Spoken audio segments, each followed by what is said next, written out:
ElectraCast. What up, and welcome to Or Whatever Movies. I'm your co-host, Iris, and I'm here with my older brother, Wesley. Hello. Today we are discussing Uncut Gems. Were you the one that told me that Adam Sandler said that if he didn't get an Academy Award nomination for his performance in Uncut Gems, that he was going to return to comedy to haunt us all? No, not quite. I haven't seen the video of this. It might have been on a talk show or whatever, so I don't know how serious he was. He's Adam Sandler. What he said was, if I don't get an Oscar nomination and a win, I'm going to deliberately make a shitty movie. Well, didn't he already take care of that with all of his other films? Maybe, but that dude makes a fortune. He just re-upped his Netflix deal for like 3 more movies. As to whether those are comedies or dramas, I don't know. Did you watch the cruise ship Whodunit? No. Why would I watch the cruise ship Whodunit? Was that Jennifer Aniston? Yep. I'm sure I'll get to that next. Brian made me watch it, and of course loved it because he The cruise loves ship one? Yes. Couples therapy retreat? Couples danger? I don't know. I think it was called Whodunit or something really generic. Oh. Want me to look it up? No, I know what you're talking about. All right, Yeah, anyway. it was something like that. He enjoyed it. Was like called Cruise Ship of Terrors. I don't know.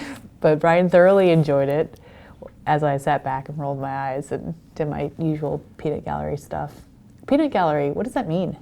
It's the place, it's the cheap seats where they sit up in the back and like eat peanuts and like throw shells and yell stuff. Got it. You know everything. That's why I wanted to do a podcast with you. Yeah, I'm old. Yeah, that's true. Anyway, I rewatched Uncut Gems. As did I. Really? Mm-hmm. Do you typically rewatch them? If at all possible. Generally, I need a platform where I can stream it anywhere I am. Yeah, I wanted to brush up on the first 15 minutes because I remember the Ethiopian scene being pretty big. I mean, actually, and upon second viewing, realized it wasn't big at all. But wondering if there was more meaning to it than I had gleaned from the first time around, and I really didn't think that there was. So, Uncut Gems, I immediately thought that Dad was going to love this movie on the sole merit that it includes basketball. Did he not? No, this wasn't Dad's cup of tea. I thought for sure he would like it because of the basketball thing, but he said it was too New York and too. Too frenetic, but then I realized upon rewatching it that it doesn't have subtitles. Really? Oh, that's a shame. Yeah. When it comes out on Netflix, which is an inevitability at this point, it was actually announced of when it would show up on Netflix. It will, and you might have a different take. Maybe so. Yeah, he can actually understand what's going on because this movie is very frenetic. I think they ratchet up the tension and they keep it high throughout. And if you're not following the dialogue, then I think it'd be really hard to track. There were bursts of violence in this movie, for sure, but for a fast-paced, frenetic movie, as you called it, they only kind of talk at each other. There are confrontations, yeah. But really it's just a tension in what could happen. Yeah, I'm not confrontation averse, but for some reason I don't do well with yelling. And this whole movie, everyone's just yelling at each other the entire time. Like Adam Sandler is, but is that just him? That's kind of his shtick, though. His talking voice is kind of meek. It's like low voice, and then it gets yelly, and he gets really, really loud. But I don't know, that's kind of his thing. Well, but it wasn't only him in this. I mean, Idina Menzel has a very reserved, what do we call it? Adele Dazeem. Did you ever Travoltarize your name? No. How do you do it? Well, there's a name generator where you can go and... Oh, yeah. I did, but it's so weirdly off from your name that I have no recollection of what it was. Yeah. Although one time I had a badge printed for a job that I was on, and it was Welsie Ichistema, and there was like an M in there for some reason. That was awesome. Wellesley? Welsie, yeah. I bet you had to look at that and phonetically look at every syllable to pronounce it. Yeah. And then memorize it to tell 10 years later, yeah. The name generator was worse than the Star Warsify your name. Yeah. But I was saying, Idina, she was very, what's the word? When they're held back? Reserved? No, but it was restrained. She had a very restrained performance. I was waiting for her to bust up and be like... Please don't burst into song. Well, Well, you were kind of channeling your Maui right there. What is this, Marriage Story? What? You know how in Moana, he's like, if you start singing right now, I'm going to throw up. Yeah. Wouldn't be the first time I've been compared to Maui. It does take a lot of effort to keep that hair silky, I imagine. I liked her performance, but she is like so beside the point of this discussion. Yep. So I don't know where to begin. I watched it again last night, and I intended to watch the first 15 minutes, like I said, to understand if the opening in Ethiopia, the Ethiopian mining black Jews, had some more significance than perhaps I gleaned the first time around, and I didn't think that it did. But then I found myself 2+ hours later still watching that film. Yeah, a good place to begin is at the beginning. And in the case of the Ethiopia opening, which reminded me of the Exorcist opening, where he's in, he meets the Pazuzu statue or whatever. This is not a spoiler because it's literally the first 5 minutes of the movie. You wonder what bearing it has on the rest of the movie. Because they don't outright explain it in that movie, it feels awfully tangential. So this movie started off in a weird way. As I understand it, that opening scene was a mandate from the studio. It originally opened in the jewelry shop. And then they said, we want to go to Ethiopia. So the Safdie brothers, who I've been researching lately, they seem very aware of what it takes to get a movie made. They'll roll with it. They work very hard and seem amenable to the idea of, okay, we understand that there are certain things you have to do in order to get a movie made. One of which is listen to the people who are putting up the money. So let's do it. As long as we're going to do it, let's try to tie it as closely to the theme of the movie as we possibly can. They found the harmony in the sort of black Jew thing. At the time, they had another NBA player in mind for the role. This screenplay is 10 years in the making, 160 drafts, as I understand it. So at the time, they had an African NBA star who was going to star, and it was somehow fitting that this amazing magical gem would come from Africa and land in the hands of Adam Sandler's character. And then it kind of mirrored the journey of the NBA star. Things change, some things don't change. That opening made it into the movie, and we ended up with Kevin Garnett instead. Got it. Well, Garnett is a connection, maybe. Yes. Since it's a stone. Fortuitous. Interesting. So as an African NBA player, as in from Africa. Yes. And that would help explain why perhaps he had some kind of mesmeric connection with the stone? Oddly enough, that might have tracked in a weird way. I'm not sure. Maybe it would have been effective. The idea I got is that if they were forced to do something, they would just sort of make it work.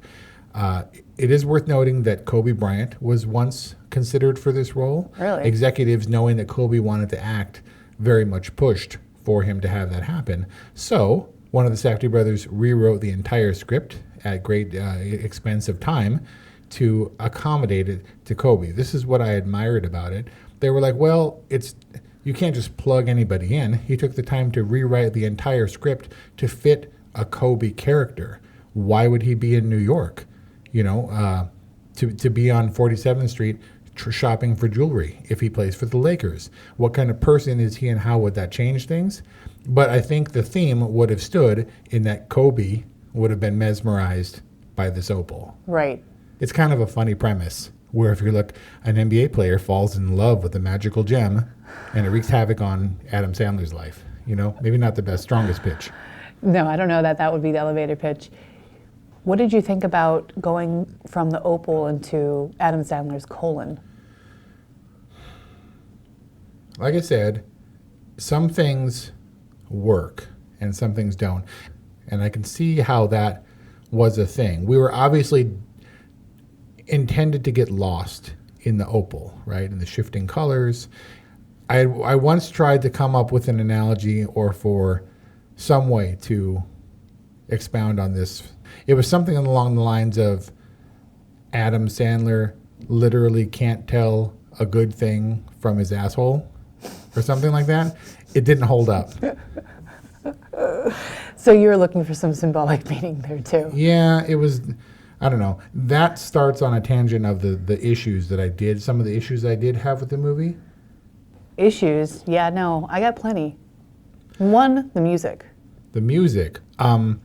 The Safdie brothers acknowledged that this movie is intended to keep you jangled. keep your nerves on edge, ratchet up the tension, and sustain it for as long as humanly possible. If that was the intention for the music, I think it worked, but it wasn't. It made it less pleasant. Do you agree? Well, if it made it less pleasant, I do think it was kind of achieving its goal, but the music choice was what stood out to me. This 80s synth thing that was just droning and constant. It was pretty grating. From the outset, I was like, what is this? And then watching it again, I thought I might have missed something. Just as annoying the second time around. Now, was there method, or did they just kind of slap it on? No, at the appropriate moments, there were swells. But it was just like this weird dissonant cacophony of noise junk. Yeah. Electronic synth junk. But it came in at all the appropriate moments when the tension was heightened. Or maybe to add additional chaos to the dialogue volley. Maybe. It was all the choices in where the music was implemented were deliberate. The music just sucked. Yeah. I think it was intended to make us stressed out a little bit, but it wasn't necessarily. The choice itself was just so kind of distracting. Stands out right away, right? Right. And sustains your kind of ire for it all the way through. So the music leads me to larger themes of the movie as to maybe plausibility or how well it works.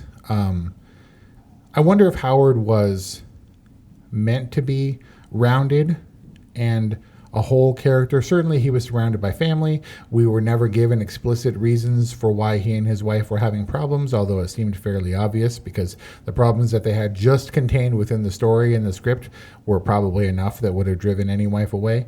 But there were a lot of things that were kind of left up to our interpretation. But Howard as a character still felt kind of one note to me. He was certainly focused on a handful of things.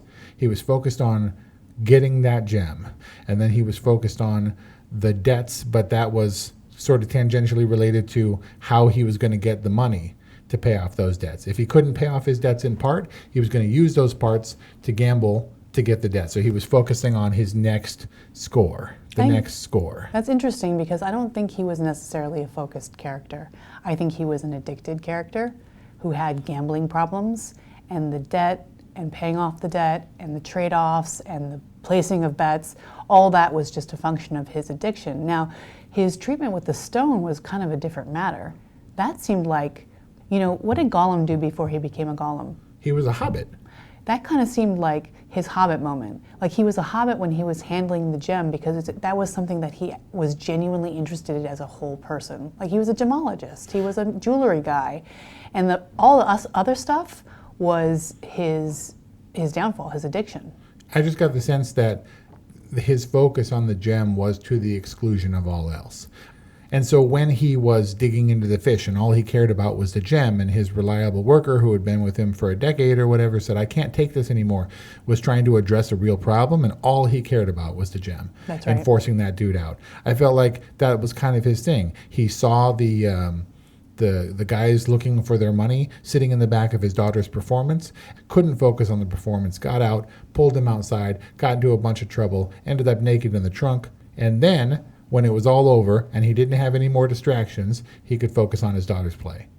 His focus is is weird addiction. Yeah, not in a good way. I think that he was hyper-focused because he was obsessed. Maybe his obsessions is a better way to put it. Yeah.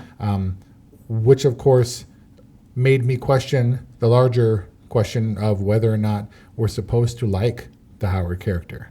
I felt like Adam Sandler can be annoying, but was likable in this movie. In just watching him on the screen, I liked watching him and what he was doing, but I don't think in any way we were meant to sympathize with this character. I will agree, he was definitely addicted to gambling, and it showed all the negative impacts that had on his life. But if he was addicted and it was a sickness and illness, he as a person may not have been accountable for some of his actions, right? It's what we're supposed to think in a modern day and age. Love the addict, hate the addiction. Right, but when people go through recovery in 12 steps and they atone for who they were, and largely who they were in the eyes of other people is orchestrated by their addiction.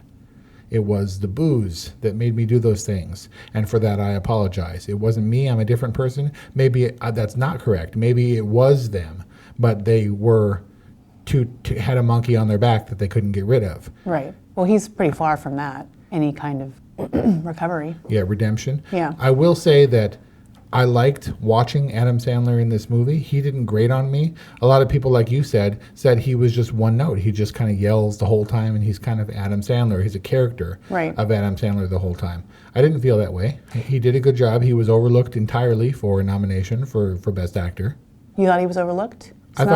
No, he was overlooked by the Academy. Yeah. But I think in terms of acting ability, he was fine. I don't know how much range he demonstrated. The question I'm getting at is whether or not Howard is a likable character. Because I have to say that when it came down to it, there was no other way for this story to wrap up for Howard, right? There was no way out. There was no happy ending. Anytime he got any kind of a windfall, anytime he was just about to get himself out of trouble, he was just headed for another gamble. It's the kind of person he was. And for the character, I didn't have a lot of sympathy. There was an inevitability that he would run into trouble he ultimately couldn't get himself out of. But maybe that's not the correct position to take for someone who's addicted, you know? Are we supposed to feel the sympathy? Look how this poor man is being driven by his addiction against his will, and how it ruined his life as opposed to him ruining his own life. Mm-hmm. I felt that Howard was unredeemable. Even though he wasn't overtly evil, he wasn't going to get better. And if you can't get better, it's a terrible waste. But it was an inevitability, I think. Yeah, I went along for the ride and hoped that maybe this win would be the win that would satisfy that itch that he's been trying to scratch. And I think I did like him, or I was rooting for him because I was rooting for him to win. Like, I wanted the bet to pay off. I never wanted William H. Macy's character in Fargo to succeed. Yeah. As much as you liked him, as much as he was cute and funny, and I still quote him to this day, he was kind of doomed from the beginning. But also he set out to have his wife kidnapped from the very beginning. Also not a spoiler, because that happens very early on. I don't think you have to worry about spoilers. Okay. If you haven't seen Fargo, you suck. But he was such a despicable character that I was okay with not liking him. William H. Macy's character. Yeah. So it was easy to not like him because of what he was doing, but also a person that I don't think was evil. No. He was trying to get himself out of a situation and got in way over his head as a result, dealing with things and people that he had no handle on whatsoever. No reason, no place in dealing with. It's a good comparison for the Howard character in this movie. I remember thinking, especially the second time around, that when he's got them in his security door and he's watching the game, he's so elated and we're caught up, like, please make that shot, get that rebound, you put that shot in.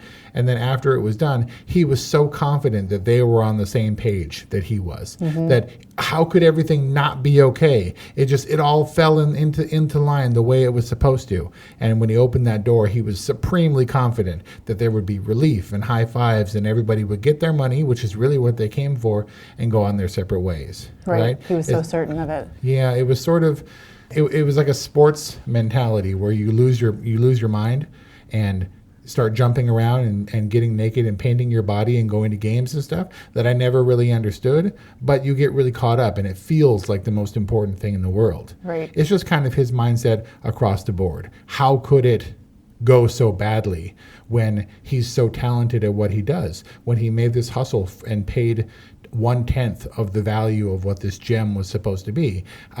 He just knew that KG was going to have an amazing game and he would get him out of trouble, and he did, and he was right. How could it go so wrong so consistently? It's because the other people outside of his narrow scope of vision didn't share that vision, and what he was thinking was the most important thing in the world wasn't. He was good at what he was doing, but he was so hyper-focused, he never saw the bigger picture. He never saw the bullet coming for his head? I don't think anybody did. Kelly, who sat through that whole movie in a state of agitation, still went, Me when too. he got shot in the head. I did. Like an audible gasp. I can't say I was surprised, but I don't think Howard saw that coming at all. But you didn't say, whoa, like you weren't surprised at all? Nope. You didn't see it coming, but you weren't surprised. I didn't see it coming, and I blinked for sure because it was the way that it was handled and filmed was it was from behind, Yeah. and it was so we weren't appropriately set up visually in order to receive that shot. So when it happened, you almost didn't see it. It's over the dude's shoulder, they didn't telegraph and it at somewhat all. obscured, but you hear the noise, and it takes you a second to understand. Like, no, he didn't really just shoot him in the face, right? Until he's on the floor and blood is pouring out of his head. Right. And then it got really real really quickly.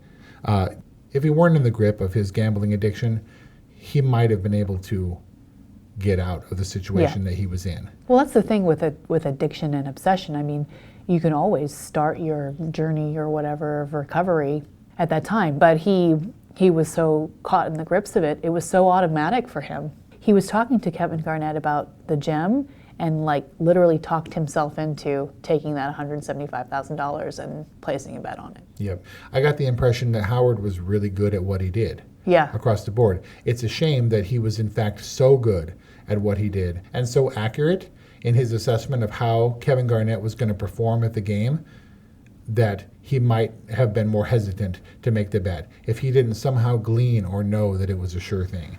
For the second time around, he actually pumped him up on purpose. They don't think you're going to score 18 points. They think New York is going to win. Like, what's up with that? Got him fired up so he could place that last fateful bet. So what you're saying is that he had an influence over the outcome of his bet? I'm saying he was good at what he did. And if he hadn't have been so good at what he did As at a betting, gambler? Yeah, at gambling, then he might have been better off. He might not have put it all on this one bet. I can concede the idea that people understand gambling, and I would love to have understood the details of his three-way parlay bet or whatever. But I don't know that anyone is really good at it. Let's say that you are a drug addict. Scott Weiland, Stone Temple Pilots, said that he couldn't take his antidepressant meds because he needed, they dulled and numbed him, and he needed his highs and lows, his peaks and valleys, to feel the emotions he needed to be a good songwriter. Let's say that what you're doing in artistic bursts you can only do because of mind-altering substances or your vice. It kind of feeds your talent. That's kind of strong for what I think Howard was going through, but I think that he was a good jeweler. He was able to take the rock that was worth nothing and orchestrate that sale across continents to be able to get something that was going to go up in one of the largest auction houses in the world. And likewise, he could take a bet. He knew the ins and outs of gambling and the performance that Kevin Garnett was going to put up, and he knew enough about how he could milk the most out of it that he put an absurd bet that the bookie said was the dumbest bet he ever saw, and he said, I disagree, because he knew exactly what he was doing. If he wasn't so good at that, he might not have gotten himself in such trouble. I think you give him a lot more credit than he deserves. Maybe I just liked him. Did you see how white his teeth were? Well, they were obviously veneers or caps or something. Yeah, they were fake teeth that Adam Sandler wore. Well, of course they weren't Adam Sandler's teeth, but I think they were intended to be. I think Howard's teeth were intended to be like capped or veneered. Yeah, like jewels in the rough. He's pretty craggy, and then he had these blinding white teeth. These blinding white teeth that were always kind of dry, and his lips kind of hung on them. Yeah. So let's get into the acting then. Adam Sandler has been in a number of dramas. I think he's done 6 or 7, he said, throughout his 30-year career. I've seen a bunch. Punch Drunk Love, I really liked. Rain Over Me was a little bit more of a downer, but he's played these roles before, and I think he's capable at what he does. I don't think it requires too much of a stretch, but I can get past the, oh, it's Adam Sandler being sad kind of thing. He's convincing. He was in this role for me. What did you think? I thought he was totally convincing in this role. New York Jew, I mean, isn't that kind of his profile? Stop it. I can't say that. Sure. I don't know. I mean, Sacha Baron Cohen, I thought did pretty well in his dramatic turn in The Spy, and it's funny because they have to go to great lengths to say this is not a comedy when you have actors like Sacha Baron Cohen or Adam Sandler in dramatic roles, but I didn't feel like. I mean, it's like what's his face, Steve Carell. Like all he does is dramatic roles now. I don't expect Adam Sandler to stay in his lane. No, he doesn't have to because he can. He can do compelling things. It sucks when you get pigeonholed in a thing that you can't break out of. It's nice to have the option. You do you, Adam Sandler. Kevin Garnett was on Jimmy Kimmel, where Jimmy Kimmel said that he did a great job, and he was like, I was just playing me, which I think is true. And I think that acting comes from your familiarity or your ability to disappear into a role, and you don't look at the camera. And Right. I think that's effective. So nothing really hit me as being terribly false, except maybe Kevin Garnett praying to a false god, which required a suspension of disbelief over the screenplay, but it wasn't bad acting. No. You know what I mean? Kind of a funny premise, but for non-actors, pretty well acted for this movie. Yeah, I thought Kevin Garnett did a great job. I thought Adam Sandler did a great job. I thought two of Adam Sandler's best performances were with his family, one with his wife and one with his daughter, where he slowed down for a second, and I felt like really was channeling this character who had no way of relating to real life, and his wife and his daughters being the symbols for that life. And not only was his daughter's performance, I think, pretty spot on for a teenager who's disassociated with her dad, but I thought that his response to her was great. And then also, if the wife was to represent kind of real life to him, then basically his feeling was that life was telling him that he was laughable. Yeah, I don't think he was good at being a dad or a husband, as we saw. I think he felt that he was better doing the other things that took up most of his time during the day. He was in bed with his kid watching the game and all excited about what tomorrow would bring when he got back into his hustle and what he was good at. Right. Yeah. But it was also a really delightful performance when he bursts out of the closet and attacks his girlfriend in the apartment. Yeah, he's cute and he's excitable in that way, and certainly full of life. Right? He's a vivacious character. Just we see that sort of happiness and excitement get crushed literally when he runs into bad guys who don't think he's funny. Right. Yeah. And don't think he's adorable and really want to rip his face off. Yep. So Kevin Garnett played Kevin Garnett.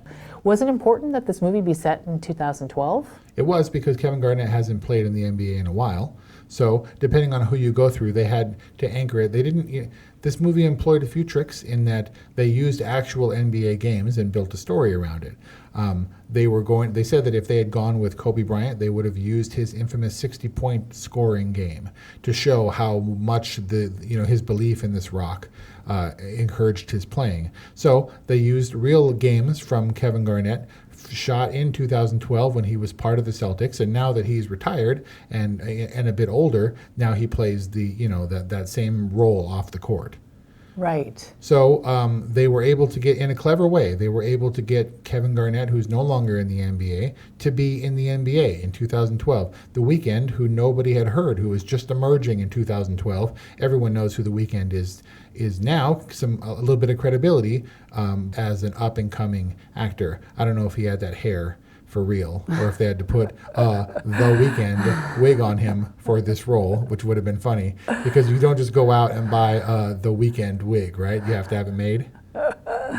It's funny, though, that you're saying it lends credibility to it, or it lends some realism to it, because I was like, okay, I don't think I really thought about it twice, but the first time I saw this, I thought, oh, this is based on a true story? No, it's just circumstance. It was a clever way of doing things. I saw this awesome HBO documentary recently, a 6-parter, McMillions. You may have heard of it. They do this awesome recreation where they have someone sitting in front of a camera, and we have a recreation actor sitting in a chair, and we pan across to the camera, and through the view piece of the camera we see archival footage of that person sitting in front of us. Is a genius way to do recreation. But it's little tricks like that that really add some weight and heft. Yeah. And to have Kevin Garnett in a non-faked NBA role playing a game, it was pretty cool. Right. And the fact that he might have been a little bit older, I don't think that anybody tracked that. No, not even Dad, although he wasn't interested, I guess. I have to agree that recreation moment in McMillions is pretty awesome. And it really does a great job of making you know, reminding you that this was a real story. Yeah. and lending credibility to the recreations. So we talked a lot about this film, a little bit all over the place, but my last question about it is, do you think that this film was necessary? No, are any films necessary? But it's their ability to pick us up and transport us into a world that we know nothing about. So I think the Safdie brothers in this film were clever in their use of what they knew. They grew up, their father, I think, was a jeweler. They grew up in this world, both huge fans of basketball, and they somehow parlayed that into a really compelling story. I think that it was a slice of life that we have little knowledge of, at least you and I. I mean, this is what Dad said. In his review of Parasite, he was saying that he couldn't tell how much of this, was accurate or whatever. And I think we said the same thing in our review, that also we have no idea what daily life is like in South Korea. I don't know what the life is of a New York City, a Jewish jeweler. And in that way, I was really swept up and carried along. I think people identified with this story, or at least recognized it as being a compelling story, a ride that doesn't let up all the way across the board. Martin Scorsese saw their earlier work, so he actually produced this movie. I don't know if you caught that. I don't know what his involvement was specifically. He was very quiet, but certainly the name Martin Scorsese will add some credibility to your movie and can up the budget and up the scope of it, much higher than it would have been. Was it a necessary movie? I don't know. But it was certainly a fun movie to watch. So it sounds like the Safdie brothers took a play out of the Duplass brothers playbook and did what they knew, and did it well, and did it effectively. But not funny. But not funny. But touching, real, maybe quirky. Yeah, relentless is what I would say this movie is. Definitely relentless. What's your rating? So, for this movie, my rating, I'm adding a new tick to my rating scale. That tick is totally asterisk unless you're a wuss. Because if you're a wuss, you're not going to have fun at this movie. It's really hard to watch. It's ratcheted up all the way for something where, the violence is relatively mild for how much stress you undergo. I've seen war movies that were less tense than this year that are nominated for Best Picture. I totally recommend this movie. It was good. I don't know how necessary it was, but it was transportive. Is that the right word? Will that work? Yeah. And I was interested, had no qualms about seeing it a second time to firm it up, except to reinforce my original convictions, which were that the music sucked, that the acting was really good, and that it took a story about a situation that I knew nothing about and made it compelling, particularly you can really get into the head of a gambling addict. Yep. And feel both sorry and contemptuous at the same time for someone who has these problems. You know what I mean? He kind of dug his own grave. Definitely. So a totally rating from Wes, and I have to say that I hate to love this movie, and I give it a good. It's a good movie. I didn't expect to want to ever see it again. That's your highest rating. It is, well, of two ratings, yes, it's my highest rating. But I felt like I didn't expect to like this movie. I didn't expect to want to watch it again. When I watched it again, I didn't expect to watch the whole thing. And I think it says something about the film, its ability to really take you away. And I think that there's a certain, I want to put my thumb on this kind of filmmaking. I want to identify this kind of filmmaking because there's something about it that I'm really drawn to. Like, it reminds me of Argo, where you get on the ride and it doesn't let up, and then 2 hours later, you don't even think about the time that you spent. I think it's independent filmmaking, no holds barred, go for broke, and nobody to listen to. Yeah, there really aren't a lot of, they don't really make any concessions in this. Yep. The story is what it is, they go full tilt. So that's our review on Uncut Gems. If you would like to let us know what you think about it, give us a call. Leave us a voicemail at 818-835-0473 or send us an email or whatevermovies@gmail.com. Thank you for listening. Introducing the Deep Leadership Podcast. Leadership is a people business. That's the philosophy of your podcast host, John Rennie. As a former submarine officer who spent 22 years leading businesses in corporate America before starting his own manufacturing business, he knows that leadership matters.